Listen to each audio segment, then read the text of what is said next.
दोस्तों सोचो, एक दिन सुबह उठे, फोन चेक किया और देखा कि आपके पसंदीदा अमेरिकन ब्रांड के प्रोडक्ट्स एकदम महंगे हो गए। नाइकी के जूते से लेकर एप्पल के फोन तक सब कुछ 20-30% तक महंगा।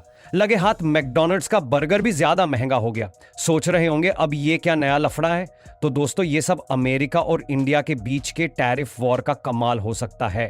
अब कहानी ये है कि डोनाल्ड ट्रंप साहब को लगा कि दुनिया उनके देश से धंधा कर रही है, लेकिन उनको बराबरी का फायदा नहीं मिल रहा। तो उन्होंने कह दिया जो हमें टैक्स लगाएगा हम भी उसे वही देंगे, यानी रेसिप्रोकल टैरिफ पॉलिसी। और इस गुस्से के चक्कर में इंडिया भी पिट गया। अब जाहिर सी बात है, जब अमेरिका ने इंडिया के प्रोडक्ट्स पर टैरिफ बढ़ा दिया तो हमारे एक्सपोर्टर्स की हालत खराब हो गई। अमेरिका को एक्सपोर्ट करने वाले बिजनेस अचानक महंगा हो गए और इंडिया की इकोनॉमी को झटका लगा। लेकिन इंडिया ने भी चालाकी से एक नया गेम प्लान तैयार किया, 0 फॉर 0 टैरिफ। अब ये क्या नई जुगाड़ है? इस प्लान से इंडिया को कैसे फायदा मिलेगा? क्या इससे अमेरिका भी हमारी बात मानेगा या फिर नया झगड़ा शुरू होगा? और सबसे बड़ा सवाल, हम आम जनता को इससे क्या फायदा या नुकसान होगा?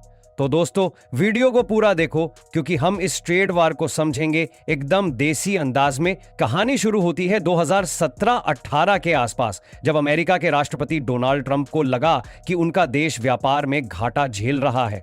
उन्हें ऐसा महसूस हुआ कि बाकी देश अमेरिका से फायदा उठा रहे हैं लेकिन बराबरी का ट्रीटमेंट नहीं दे रहे। ट्रंप साहब को लगा कि इंडिया भी कुछ ऐसा ही कर रहा है। उनके हिसाब से इंडियन सरकार अमेरिकी प्रोडक्ट्स पर ज्यादा टैरिफ लगाती है, जबकि अमेरिकी बाजार में इंडियन प्रोडक्ट्स को ज्यादा छूट मिलती है। बस यहीं से शुरू हुआ ये रेसिप्रोकल टैरिफ का ड्रामा। ट्रंप ने ऐलान कर दिया कि अब से अमेरिका की नई पॉलिसी होगी, अगर तुम हमारे प्रोडक्ट्स पर टैक्स लगाओगे तो हम भी तुम्हारे प्रोडक्ट्स पर वैसा ही टैक्स लगाएंगे। मतलब अगर कोई देश अमेरिकी सामान पर भारी टैक्स लगाएगा तो बदले में अमेरिका भी उनके प्रोडक्ट्स पर उतने ही टैक्स लगा देगा। यह सुनकर इंडिया समेत कई देशों की हालत खराब हो गई, क्योंकि अमेरिका एक बहुत बड़ा ट्रेड पार्टनर है और वहां सामान एक्सपोर्ट करना आसान नहीं रहने वाला था। इस फैसले के बाद इंडिया के कई सेक्टर बुरी तरह प्रभावित हुए। टेक्सटाइल, फार्मा, ज्वेलरी और ऑटोमोबाइल जैसी इंडस्ट्रीज जो पहले अमेरिका को बड़े पैमाने पर सामान, अब उनके लिए काम और मुश्किल हो गया। अमेरिकी बाजार में इंडियन प्रोडक्ट्स पहले जितने कॉम्पिटिटिव नहीं रहे, क्योंकि नई टैरिफ की वजह से उनका दाम बढ़ गया। आम लोगों को इससे फर्क शायद न दिखे, लेकिन छोटे और मझोले एक्सपोर्टर्स को जबरदस्त झटका लगा। इसके अलावा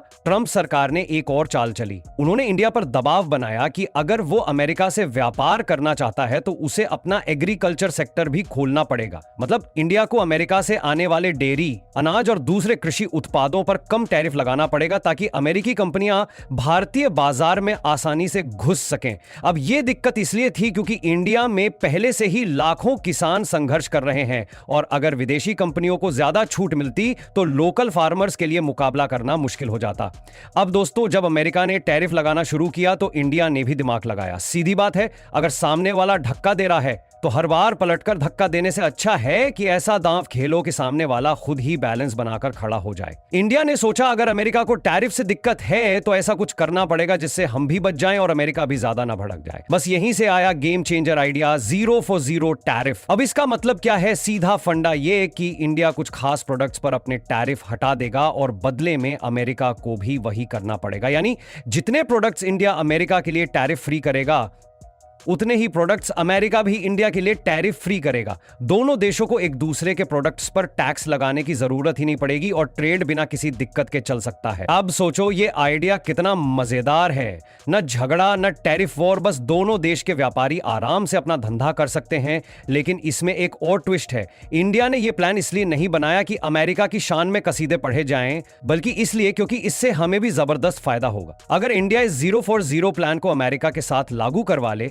तो सबसे पहला फायदा यह होगा कि अमेरिकी मार्केट में हमारे एक्सपोर्टर्स की हालत सुधर जाएगी। जिन इंडियन प्रोडक्ट्स पर पहले भारी भरकम टैरिफ लगता था, अब वो आसानी से अमेरिका में बेचे जा सकेंगे। Textile, pharma, diamond, jewellery, automobile, ये सब सेक्टर इसमें बहुत फायदा उठा सकते हैं। दूसरा बड़ा फायदा यह होगा कि अमेरिकी कंपनियां भी इंडिया में अपने प्रोडक्ट सस्ते में बेच पाएंगी। अब इसमें कई लोगों को लगेगा कि अरे भाई, इससे तो इंडिया का लोकल बिजनेस मारा जाएगा, लेकिन असल में ऐसा नहीं है। जब अमेरिकी कंपनियां इंडिया में सस्ते में आएंगी तो वो यहां पर इन्वेस्टमेंट भी करेंगी। इससे नए जॉब्स क्रिएट होंगे, नई टेक्नोलॉजी आएगी और इंडिया का लोकल मार्केट और बड़ा होगा। तीसरा फायदा यह होगा कि अमेरिका और इंडिया के बीच जो ट्रेड रिलेशन पहले से ही खटास में थे वो बेहतर हो जाएंगे। अभी तक अमेरिका जब तब हमें धमकी देता रहता था कि तुम लोग टैरिफ कम करो नहीं तो हम और टैक्स बढ़ा देंगे। लेकिन अगर ये प्लान लागू हो जाता है तो ऐसी बातें ही नहीं होंगी, क्योंकि दोनों देशों के बीच समान रूप से व्यापार होगा। अब तक सुनकर आपको लग रहा होगा कि 040 टैरिफ एक दमदार और समझदारी भरा प्लान है, और हाँ, सच में ये काफी हद तक सही है। लेकिन जैसा कि हर चीज के साथ होता है, इसमें भी कुछ लूपहोल्स हैं, कुछ रिस्क है। सबसे पहला चैलेंज ये है कि अमेरिका को खुद फायदा मिल रहा है या नहीं, ये देखना उसकी पहली प्राथमिकता होगी। ट्रंप जैसे लीडर को केवल वही डील पसंद आती है जिससे अमेरिका का ज्यादा फायदा हो। अमेरिका का इतिहास देखो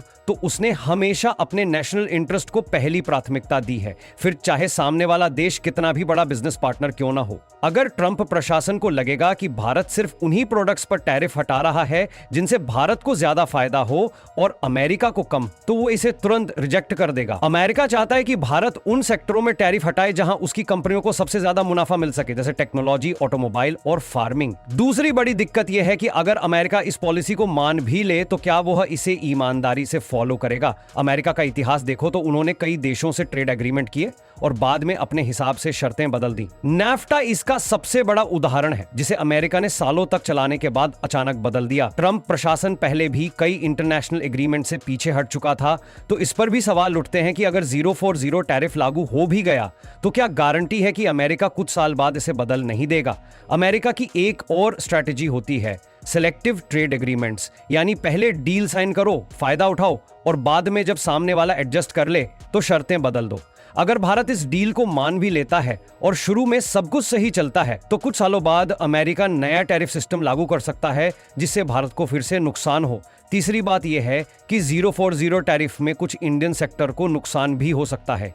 अगर हम अमेरिकी प्रोडक्ट्स पर टैरिफ हटा देते हैं तो कुछ इंडस्ट्रीज को सस्ते अमेरिकी सामान से सीधा कंपटीशन झेलना पड़ेगा। खासकर इलेक्ट्रॉनिक्स और ऑटोमोबाइल इंडस्ट्री इससे ज्यादा प्रभावित हो सकते हैं।